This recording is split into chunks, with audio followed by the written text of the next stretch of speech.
Hello, welcome to Read Scholars Live. I am your host and president of Read Scholars, Dr. Meharry Fleming. Today, I'm super excited to have our guest, Dr. Gerald Onuoha, who is an internal medicine hospitalist and the co-founder of Everybody versus Racism. He is currently located in Nashville, Tennessee, and we are super excited to have you and learn about all the exciting things that you are doing. Thank you How so are much. you? I'm good. Thank you for inviting me. I'm glad that we can finally get this together. we All the natural disasters that happened in Nashville. Exactly. It has been an Yeah, interesting turn of events over this last season. So we won't go into all the details for our listeners, but no, there's been some snowstorms and power outages and water absolutely. outages and lots of other things that impeded our previous recording. However, we persevered, and here we are. Persevere. We thrived.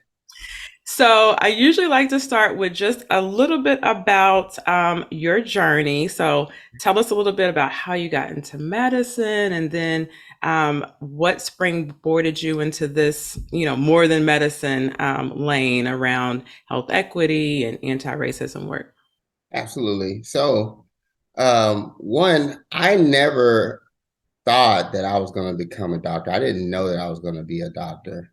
I actually dropped out of high school in the 10th grade. And so I grew up very poor. Um, Back when I was coming up, the people that I hung around didn't necessarily believe in education. And to a certain degree, I didn't either. So I ended up dropping out of high school in the 10th grade. There were some other things in the background that were happening too. Bad counseling at school and things like that. I remember my guidance counselor even told me that he thought that I should drop out. But I had a strong family that loved me for sure. And I had a cousin who I give his, praises all the time. He was one of the people that actually helped me get back into high school, graduate from high school. At the time I graduated, I had a 2.2 GPA, and a crazy thing happened. I was graduating, or I was going to the 12th grade. My cousin asked me to drop him off at his college at Tennessee State University for a summer program. And when I went to the summer program, the director said that somebody had dropped out of the program and they needed someone to fill that spot, Mm. because if they didn't, they were going to lose their funding. So, I was like, well, I ain't doing nothing. My cousin is here. I'll just see what this college thing is about. So I ended up staying. But when I stayed, I loved it. And so I loved it. They loved me. The director asked me to come to Tennessee State University. I told her that I didn't have the grades because, like I said, at that time I had a GPA of about 2.2. She said that she was going to write a letter to the president asking him to let me in. And so she wrote a letter to the president, and the president called me to his office. He sent me a email, told me to come to his office, and he said that he would give me one chance. Mm. And I got that one chance, and I got my degree in physics and astronomy. And And I you went remember, hard in the paint. You didn't just like, I'm gonna just yeah, I did go hard to paint.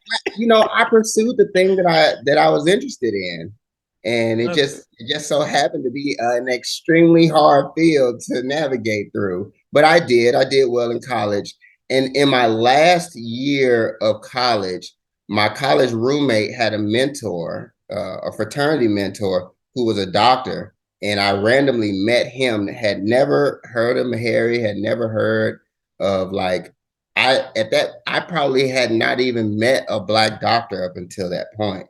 And he was the very first black doctor that I had a conversation with, like a relationship with. And he told me that he thought that I would do good in medicine, and he asked me to apply. I took the MCAT the first time without studying at all. Of course, that was a disaster. But after studying, I ended up going into the post-bac program at Meharry, going into Meharry, and then I ended up becoming a physician, getting my degree in internal medicine. I did my graduate work at Dartmouth College, and now I'm here. I still can't believe that it happened. Like every day I think about it, it's unbelievable that I made it this far. Ooh, you Yeah. definitely had some divine intervention in there a Oh, few times. I absolutely. love it. I love it. And I can definitely relate to the summer program and springboarding. So I was on the medicine path a little bit before you, but I did a summer program at Xavier between Oh junior and yeah, senior year. And I was like, okay, this is great, and HBCUs, they know how to do it. They know how oh to man, motivate and mentor you. And they also said, before you leave here, you're going to fill out this college application. And that's absolutely. how I That's applied how to I got Xavier. there. Absolutely. And that's how I ended up there. Because I was like, oh, I mean, they were on my radar because it's Xavier, right? And medicine and Black people going into medicine and Xavier, they got to be on your radar. But they weren't necessarily at the top of my list. But that definitely changed my trajectory. And I clearly wouldn't have, I shouldn't say clearly, probably would not have made it without Yeah. Xavier and all of All the praises to support. HBCUs for sure. Yeah. 100%. Yeah. So talk a little bit about the HBCU experience, and we think about like even before we get to Meharry, with whose history is like entrenched in health equity, right? Like that is how they Sure. began. But talk a little bit about the support and the mentorship that HBCUs provide. That's a little bit different than our PWIs. Like, what did Oh, that mean to you, and 100%. how? And I think it's especially for me. I appreciated Xavier so much more after I left it than when I was there, because you realize that the amount of support that they offer and give is not it's not ever present in the rest of the. Yeah, absolutely. I mean, without the HBCU experience, I probably would not be where I am today for sure. Like when you talk about family away from family, like away from home, HBCU is the first thing that comes to my mind.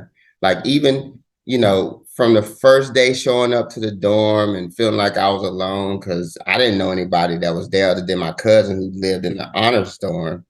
The way that the people embrace you, the way that the professors are paying attention to how you're progressing in your classes, making sure you pull your pants up, wear clothes that are presentable, like that polish that Mhm. some people need. And everybody didn't need that polish, and I personally needed it a lot.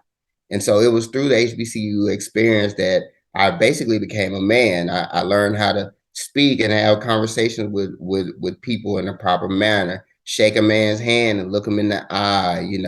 Got to give my a little small plug to Kappa Alpha Psi Fraternity Incorporated. I mean, they played a large part in the molding of who I am today too, and then the networking too, Mhm. because some of these people, you would never meet unless you went to an HBCU, and it's through these networks of people that this person caring about your trajectory and linking you with this person and making sure that you connect with this person that actually gets you to the place that you want to be.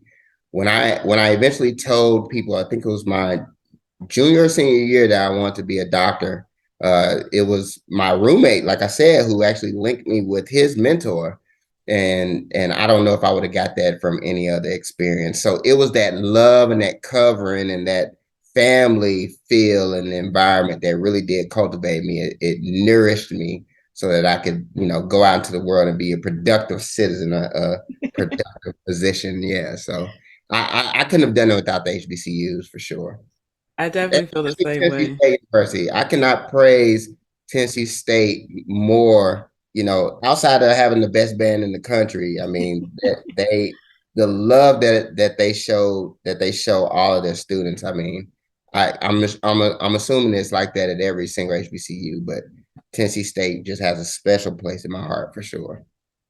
And for me, it was definitely, as you mentioned, that investment in me as an individual, kind of Yeah, meeting you where you are and helping yeah, you get to where you're supposed to be. And it really was an infusion of whatever you needed. And to your point, everybody didn't need the same thing, but they figured out what you needed and help you got there. You absolutely. didn't feel like this. You were just part of a number, or part of a class. Like you were treated as an individual.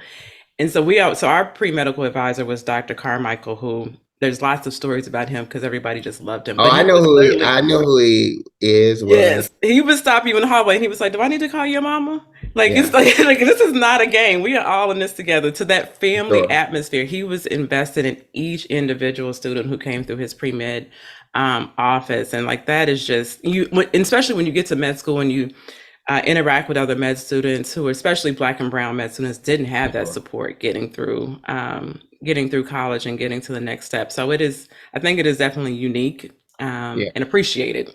yeah. And I know that a lot of people, have their complaints about HBCUs, but the benefits of it well outweigh the things that they thought were not, to their liking for sure. You, I can't explain it. That HBCU experience was next to none for sure. Exactly. And then kind of switching. So we both had Meharry experiences. Yes, we did. So tell the people a little bit about Meharry and why it is unique in the medical landscape. Oh, for sure. So if you don't know what or who Meharry is, it was a medical school started, solely from the salt wagon story. Thought wagon story. The slaves and descendants of slaves helping a gentleman get his salt wagon out of the mud. And he said, if I ever get a chance to help you and your people, I would do it. And he started Meharry, what is now known as Meharry Medical College. But Meharry has produced so many doctors, dentists, research scientists over the years that, it's very few places where you don't feel the presence of Meharry, especially when it comes to serving the underserved, the health equity work, which, big names of people that you know now, you may not realize it, but they probably graduated from Meharry. One person I think about particularly is David Satcher, Mm-hmm. one of the people I looked up to when I was a medical student. Even now, I mean, I still look up to him now. First Black Surgeon General, and countless names. And Meharry has been a beacon of hope, light to the communities, and I hope that it continues to be that way. Um, Meharry is Meharry. Yeah. Yeah. Yeah, sure. And I think same. you graduated a little bit before me though, right? Yeah, so I did residency there. Uh-huh. And for me, it was important. So for those of us who've gone through residency, we know it's a challenge. Yes, it is. And for me, I needed that extra layer of support, that family feel, that investment in me as an individual, especially um, I think people still know this about me, but probably little bit less. Because would I've ever thought I would be hosting a podcast and like being in front of people talking all the time? Absolutely not. So I was on the quieter end, very Uh-huh. much an introvert. Me too. Me too. Yeah, and so like negotiating that in medicine is not, those traits are not generally celebrated. And so again, Meharry was a place where people found what was positive in me and uplifted it, as opposed to um, harping on my, and I don't even think they're negative, but what was perceived as negative in some of my previous training. And so I really appreciated that. I felt like I was absolutely well trained from like a clinical and Oh yeah. intellectual standpoint. I mean, I walked out of there feeling confident that I could go anywhere and do anything that I wanted to. And I think that is the infusion of not just the academic and didactic things, but also the empowerment aspect that I could go out in the world and do whatever I want. Oh That's what yeah. family does, right? They lift you up and tell you, go out there and do Sure. whatever you I want. mean, I also trained at General Hospital, and I agree with you 100%. I mean, there's some institutions that you go to, you train at, they have, these world-renowned professors, clinicians, and then they have these fellows.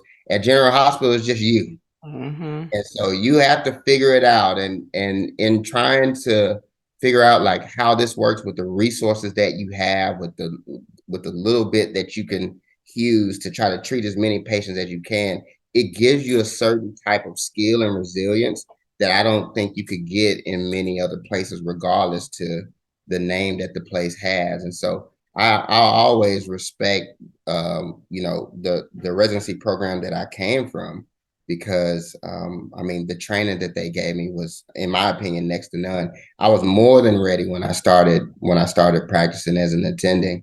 And once you start practicing around, other people who trained other places, you're like, oh wow, like, oh, okay, I was trained very well. Yeah. I can go out on my own.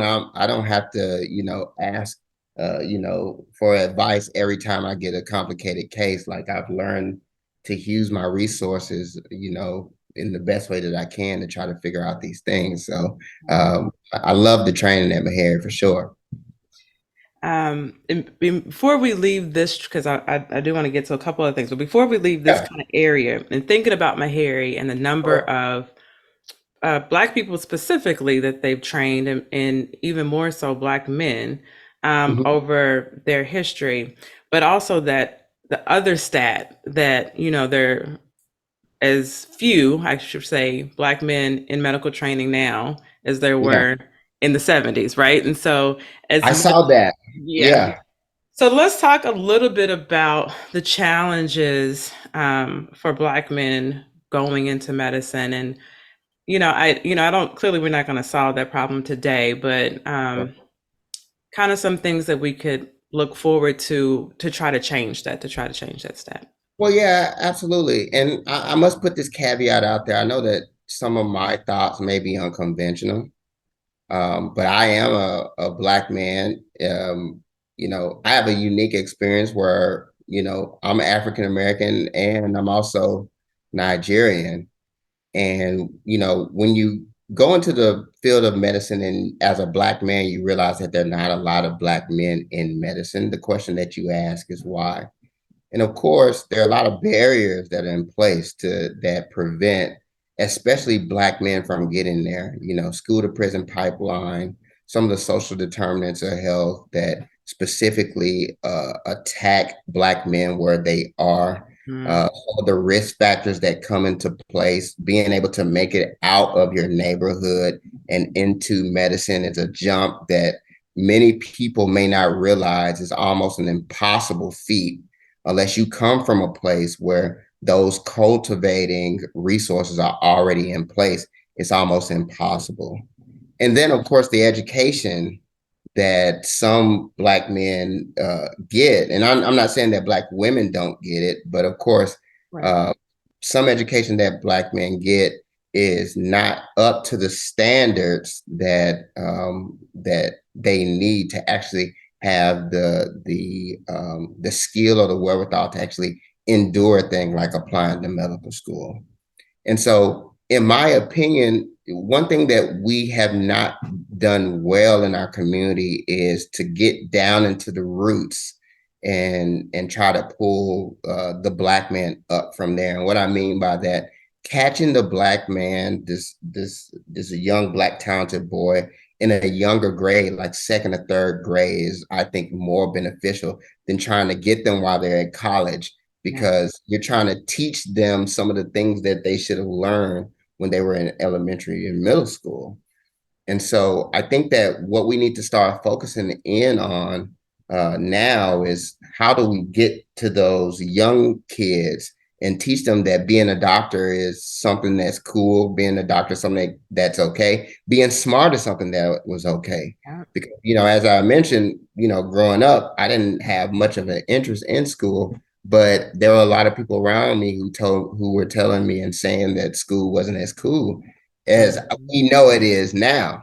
Most of the people that I was around, they wanted to be rappers or they wanted to play basketball or football. And so very few people said, well, I want to be a doctor when I grow up, or, I want to be a research and scientist or a dentist. And so I think that making medicine cool and them seeing Black doctors, them Yeah. seeing Black male doctors is something that I think that will benefit our people in our community the most. I was an adult when I literally met my first Black doctor, which, had I had met a doctor, had a relationship with a doctor in the third or fourth grade, fifth grade, even seventh or eighth grade, I wonder how different my trajectory would have been.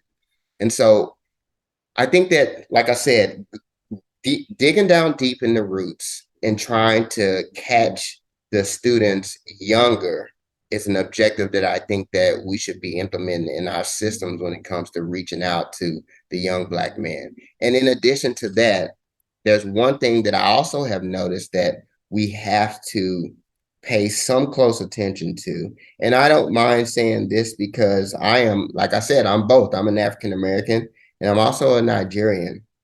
But I'm starting to see that there are some places that are willing to substitute a black and brown face for a black and brown face that comes from a certain demographic.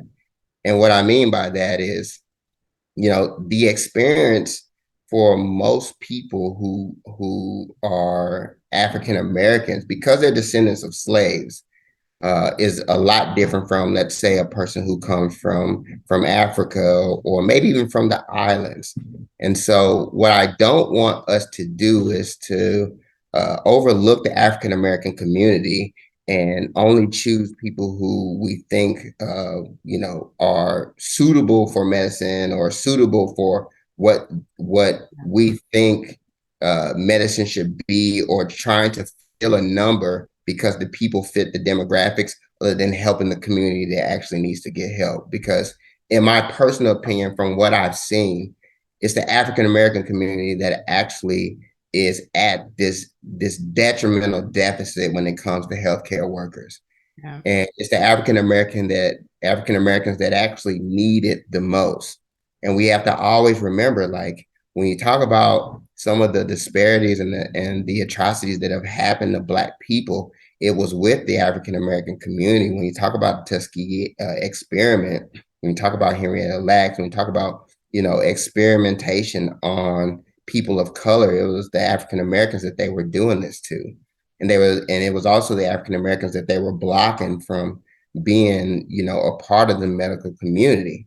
And so we, as people who are paying attention to the numbers of how many African Americans are getting into this guild, into this clan, into this medical science, we need to be paying attention to how many people actually are descendants of slaves, and because most of those people go back into their own community to help their people.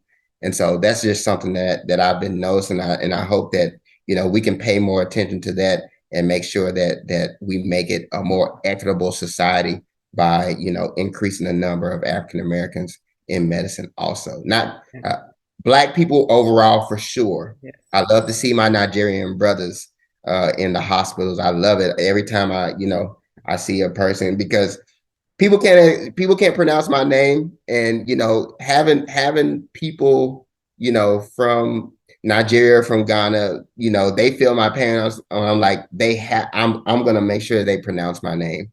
Like, I love to see that, but I also like to see that little boy from Georgia, or that boy from Philly or St. Louis, or South Central LA, also be able to make it into medicine and do well too. Yeah. I Yeah. think two things. One, starting at the end, and I'll go back to something you said earlier. It's a Right. both and. It's not an either or. So a lot of times we have this black brown conversation, and we're trying to add quality, the weight to it, but it's not. It's both and. Oh, But we have to underscore that the experience of descendants of enslaved people in this country is definitely different, right? In the yeah. way we were, and we've talked, I was on a panel a few weeks ago and talking about the lived experience and how you were prepped to go to school because your grandmother prepped your parents to integrate the Sure. school system, right? Absolutely. That's a whole thing. Like, and so the things that I was taught going to school was very different if you didn't have parents and grandparents and great parents who lived through slavery and Jim Crow, and it Sure. just it changes how you interact with the American system as a whole. Absolutely. And then I think on top of that, when you talk about Black men specifically, I was talking to a friend of mine, and like you're talking about thinking about educational attainment. If you're in a place that is so oppressed that you don't even know if you're going to live to be 25, how in the Absolutely. world can you think about going to residency that you're not going to graduate till you're 30? Like it's just right. Like, you really have to think like you said, get down into the roots, into the weeds. Because if you can't Sure. get into that to go get that child when they're 5, 6, 7, 8, and Sure. plant those seeds, we're not going to be able to change the narrative. And I totally agree. I think it's both end. We've got to understand what's really going on in the neighborhood, and what people are feeling every day, and try to give, like to your point, you can't be what you don't see, and you don't That's even right. know it's a possibility, or if you think that possibility is so removed from you, then you Yeah. don't know how to go after those dreams. And unfortunately, for some of us, it's too late, right? If you get into prison in a pipeline system at 16, it's hard. I mean, there are a few that come back from it, and but it's hard. I mean, it's hard to get a job after you've been in jail, let alone go to medical school or law Sure. school or whatever else, engineering school, whatever else you want to do. So, yeah, I think you hit a few great points there. And I think that it's actually a very good opportunity because, I was kicked out of middle school. I was kicked out of one of my high schools. I went to alternative school. I think that one of the things that helped save me, not only was it my cousin who and my family who really showed me love and support and said, you can do this, like this is what we want you to do. But I also had the African side of my family that taught, you know, discipline, and they taught like you have to be the best that you can be. So when I did get back on track, that kicked in. Those Mm, people rallied behind me. And so I think I see an opportunity for those people who aren't descendants of slaves, but are from the Black and brown community, who, whether it's from Africa or one of the islands, to rally behind mm, getting getting behind some of these African American communities and say, this is some of the things that I learned from my family growing up. Because, if there are any Nigerians listening, like when you wake up in the morning, your mom and your dad is like, you're going to get up and you're going to do this work. And, when you come back from home, they give you the homework, and then your Nigerian family gives you more homework. It is not enough. You will get this thing. You will get it. I love it.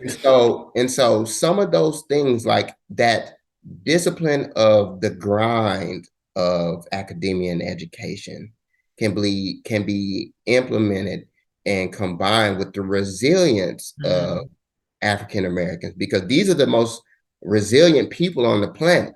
listen. 400 years of slavery, made it out of that, thriving. They can literally endure things that other people can't endure. So to give them that discipline, I think that the amount of not only Black men in medicine, but Black people, especially African Americans, descendants of slaves, I think that number would skyrocket if they had that type of backing from the entire Black community. Well, I think that is a perfect segue into everybody versus racism. So, Oh yeah, for sure. tell us a And little I bit was about trying to that. segue, like I said, I don't know if, I may have unconventional thoughts about, how I see medicine, but I see the world as it is. And, coming from, a dual household, like in some instances, I consider myself to be kind of mixed, if that Yeah, makes sense. it does. Um, you know, being able to just see both sides of it and actually hearing both arguments for and against each other. When I was growing up, my neighborhood friends called me an African booty scratcher. Oh my And goodness. being Nigerian and having the last name of Onuoha was a bad thing up until I got into college. It was so crazy. I was joked on all the way up until college, and the moment I stepped on college campus, I automatically became cool. I do not know. I can't explain how that happened, how that worked. But I digress from that. Being able to see and hear both sides and Mm, understand the strengths of both groups It's the reason why I feel like if the groups ever came together to make a declaration to help the Black community in general with the health of the group, Mm. the health and the wealth of Black people in general, I think we'll be a farther along for sure. Yeah. Yeah, and well, and like you said, we can't digress down this road too long. But I do. I mean, I think the sense of community and how we work together has shifted when Yeah, we think about when we go back and think about the 50s and 60s and the massive movements that we were able to coalesce and come together and work on a common sure, goal together. And I think we're getting some of that back, not sure. necessarily for a good reason, because we continue to deal with some of these struggles and our social justice issues and, the continued onslaught of, um, for lack of a better example of police brutality on Black Yeah. men and Black people in The America. social injustices that have been, that Black people, especially Black men, have been dealing with from the beginning. I mean, it's an ongoing occurrence, and I think that uplifting and elevating each other is going to be one of the solutions to the problem. Yeah, yeah. But I do want you to talk about everybody versus racism. I mean, so you got to tell How people what about the it? shirt means. So Oh just tell us, yeah, tell sure. us what the impetus was, and just give us just a little insight on. Yeah, for sure. So everybody versus racism started after the killing of George Floyd. I was a new attending. I was rounding on patients, and I, just checking my social media to check the beat of the day, just like any other person. And I watched the video of the killing of George Floyd, and I literally watched it maybe 15 or 20 times. I couldn't believe what was happening. It was almost like, the lynching of a Black man on live television. And so I went to my nurse's station, and I put the video up, and I made everybody watch it. And I said, this should never happen to anybody in America, any citizen in America, regardless to who they are. An unarmed person should not be killed in the middle of the street. And, initially, you know, most people were like, oh, I can't believe that this would happen.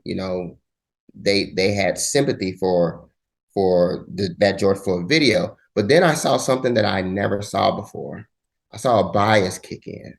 Mm, So, some people started asking, well, what did he do? Who did he shoot or kill? Or who did he rob? And of course, well, at that point, we didn't know anything that happened. But then we got information that, nothing worth killing a person for had happened. And so at that time, I was one of the only Black doctors on staff full time.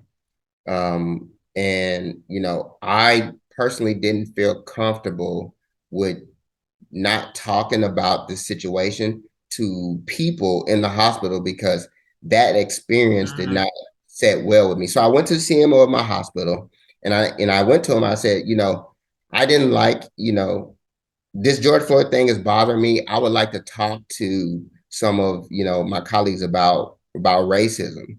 And I asked him, did he think that that was okay? And I was a new doctor there, so he told me to tread lightly for sure. And I understand why he said that, and I respect him for that. I'm in rural Tennessee. I'm the new doctor, and I'm one of the only Black people on staff. So he told me to tread softly, but he had no problem with it. And so I just started going from colleague to colleague, group to group, just talking to them about racism and talking about some of the atrocities that happen, to Black people in the Black community. And so I learned a couple of things. One, most people don't try to be racist. It's the system, it's a system of conscious or unconscious biases that people allow to kick in to distinguish them from other people. But most people want the same thing. They want to take care of their family. They want to make sure that their kids can go back and forth to school without being harmed. They want to make sure that they can make it home. They want shelter. They want to be able to eat decent food. Everybody wants these similar things. But I also learned another thing. Most of my colleagues didn't know about the atrocities that happened to Black people. Mm, Like they knew about slavery from history, but they never heard of the Tuskegee experiment. They never heard of Henrietta Lacks. They knew Martin Luther King had a holiday and Martin Luther King had a dream, but they didn't know a lot about the civil rights movement in its entirety.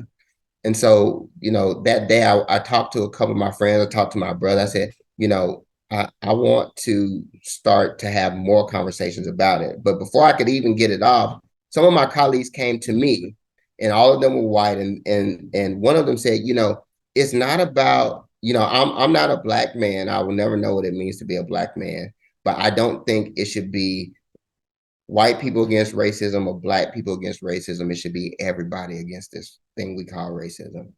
And when she said that, I said, aha, that's the moment. That's the thing idea was born. we Yeah. need. Yeah.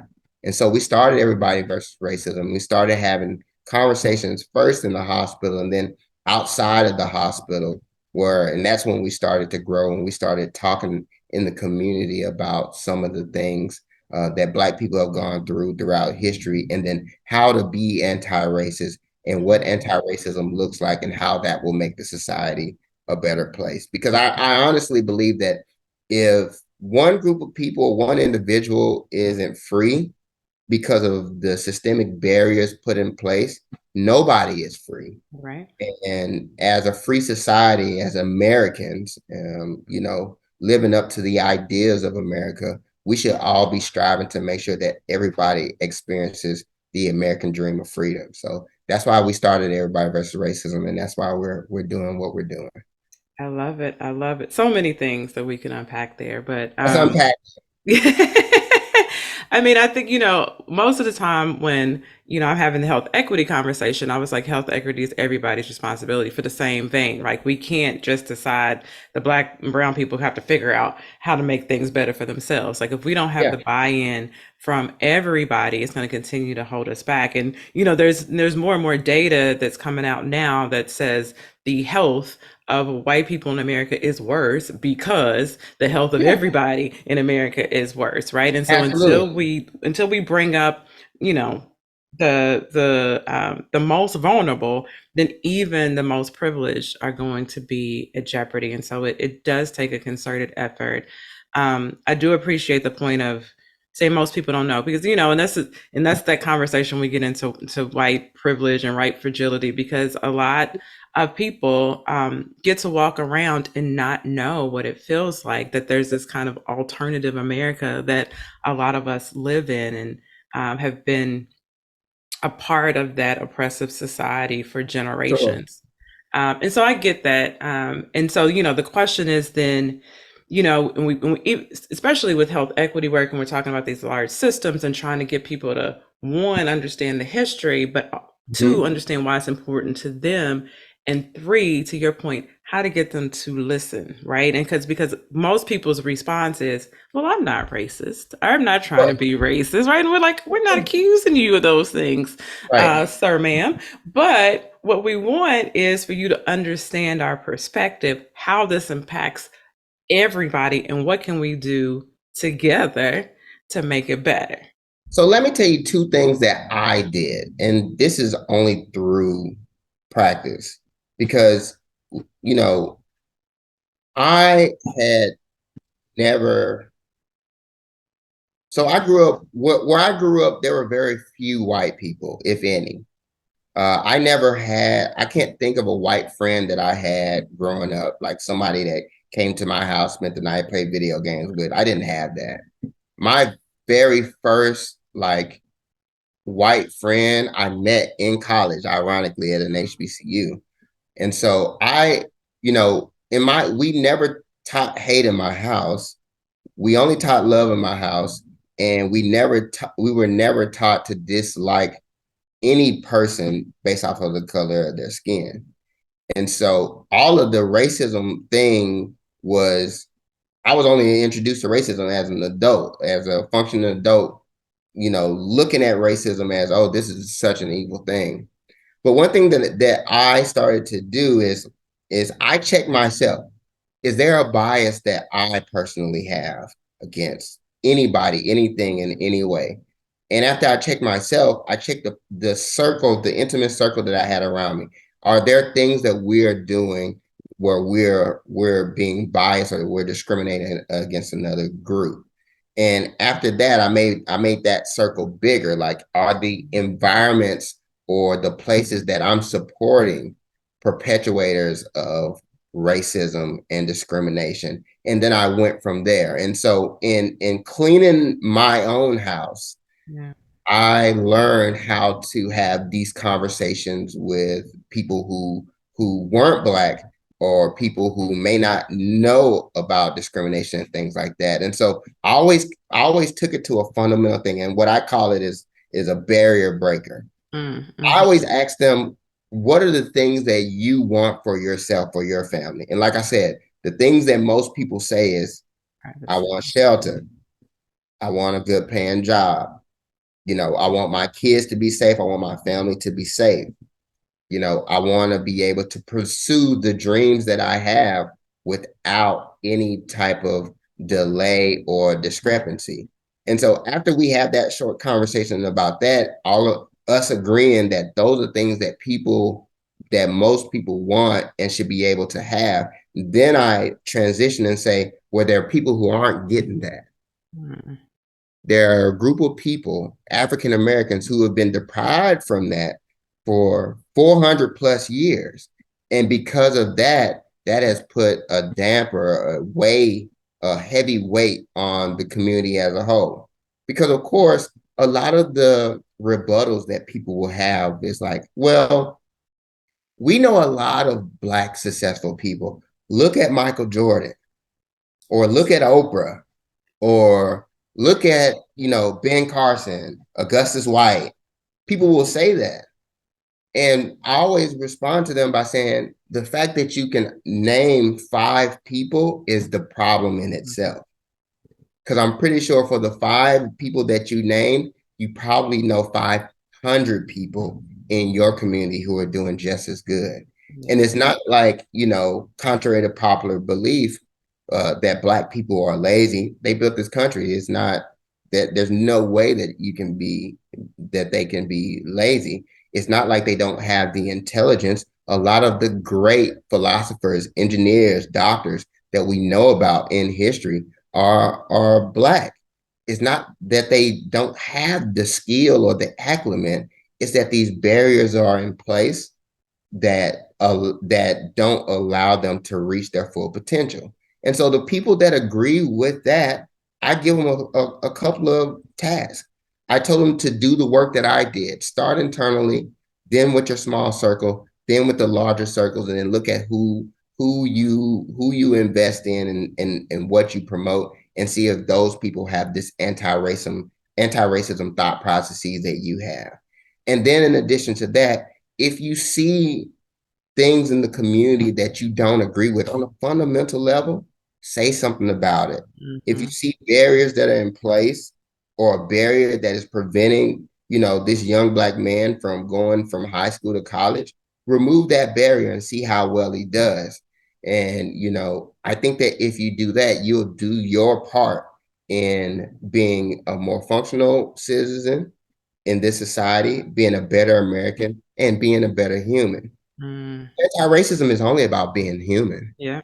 It's only about recognizing that all of us are human.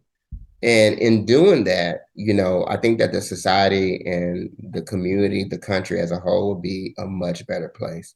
Yeah. So, We yeah. could just start with giving each other the benefit of the doubt. We would get a Yeah. long way. The I think, benefit of the doubt.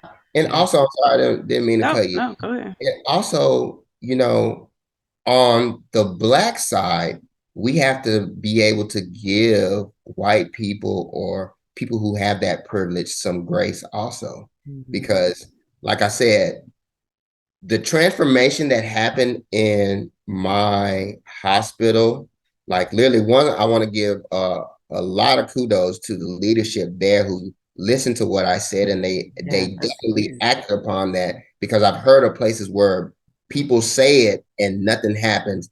the leadership in my hospital did something about it.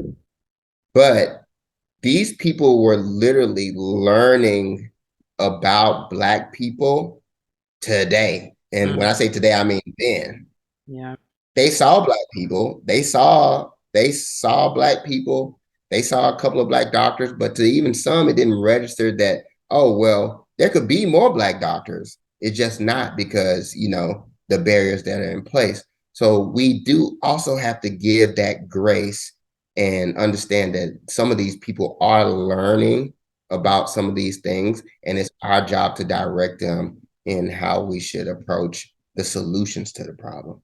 Yeah. No, I definitely agree. And um, I was gonna make a comment on something earlier and then go back to that. But I think it's a blessing Oh, for you to be able to make it all the way to college and be like, oh, I didn't have that racism moment.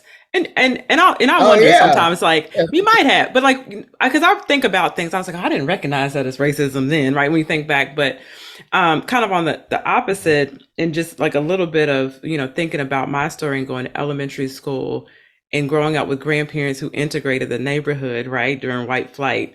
And so that, Oh, was where wow. we started. And then Louisville was a busing community. So they, bust all the people all over the place make a to try to make it even across the demographics in each school around the city. Yeah. And so I always went to very integrated schools. But like I said, growing up with a very strong grandmother presence, and preparing for Yeah. that, right? It's like it's just a different level of preparation. But just I've always understood that there were things different because I always understood they were like the second or third Black family on the block. And then when they got there, all the white people left. And like, why did Wow. that happen? What does that mean?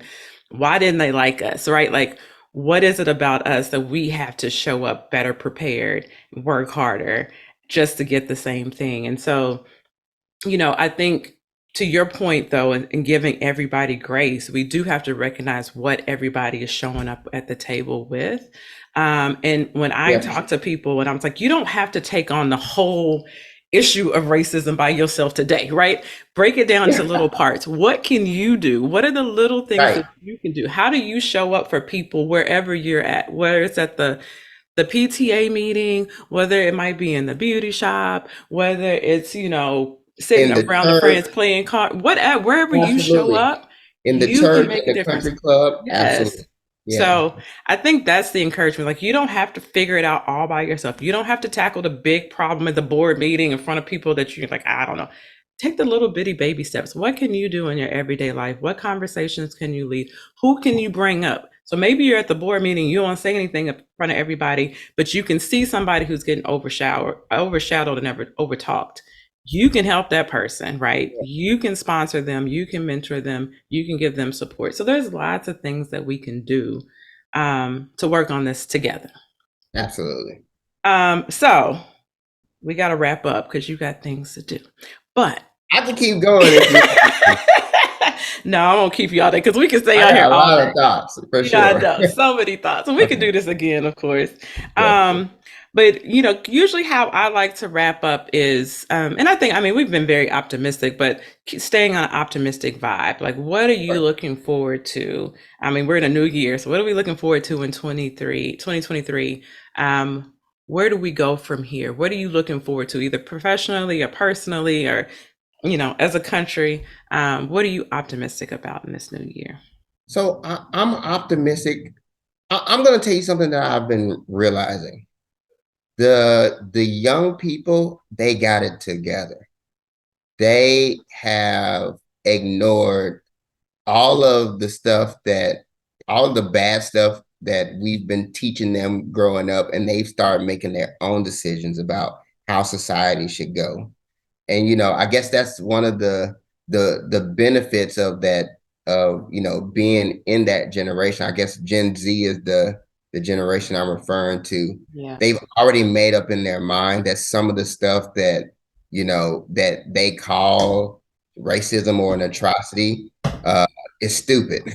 And so they go out of their way to make sure that that the environment, the community, is a lot more anti-racist than anything. So I'm optimistic that in the future, we're going to see a time where racism is much less of a problem than it is right now.